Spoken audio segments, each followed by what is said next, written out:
Hi, my name is Halal, and I'm here to summarize the content of a paper I published in Animal Welfare Journal looking at death in the context of halal slaughter. So death is a concept that has divided the opinion of even medical professionals since time immemorial. It can be influenced by several factors. So, for instance, if you take the UK and the US and the American definition of death, in the US, they will define death as the irreversible loss of function of the whole brain. Whereas in the UK, death is defined as the irreversible loss of function of only a part of the brain called the brain stem. And we know the brain stem is made up of the medulla oblongata, the pons, and the midbrain. Now, bring that to halal food production or halal meat production, and that is what all this paper is about.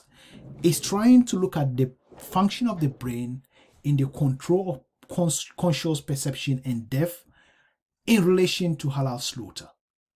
So if you look at the way we used to, or the way death was defined 2000 years ago, death was defined based on the function of the heart. So if there was the absence of heartbeats, they could diagnose death. So it is called the cardiorespiratory death. Now, due to development of neuroscience or our understanding of the brain, death is now defined based on the function of the brain. And I've given you the examples in the US and also in the UK. The first person to propose a move from cardiorespiratory death to neurocentric death was a guy called Moses. And he argued that if you decapitate an animal, so when you decapitate an animal, you are detaching the head from the body. And when you do that, the brain can no longer receive nutrients from the heart. It can no longer receive oxygenated blood from the heart. So it's likely to lose its function irreversibly. Now, because it's lost its function irreversibly, that means the brain is dead. But it doesn't mean the body is dead. Because the heart can still be beating, the animal can still be moving around for a few minutes before it eventually collapses and dies. So what Moses said was that it is important to realize that without the brain, even if the heart is beating, there is no longer life in the animal.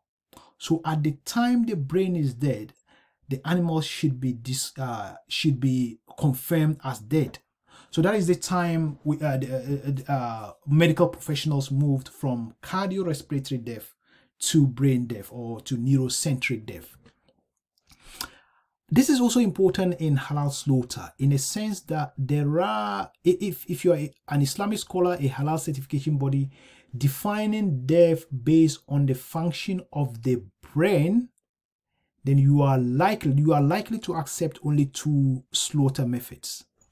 You are likely to accept only either slaughter without stunning, because during slaughter without stunning, you know for sure that the animal is alive, is not brain dead at the point of slaughter. So that is the first one.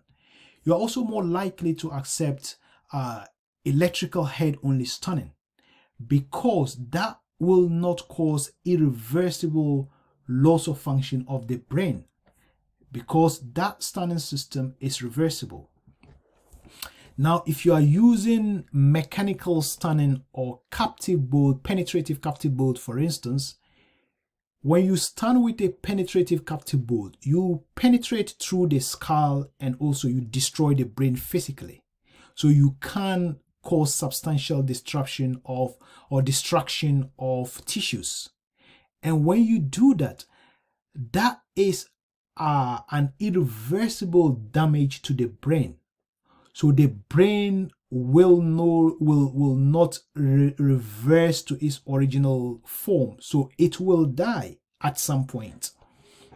Now, what you also need to realize is that the brain will die before the heart stops beating.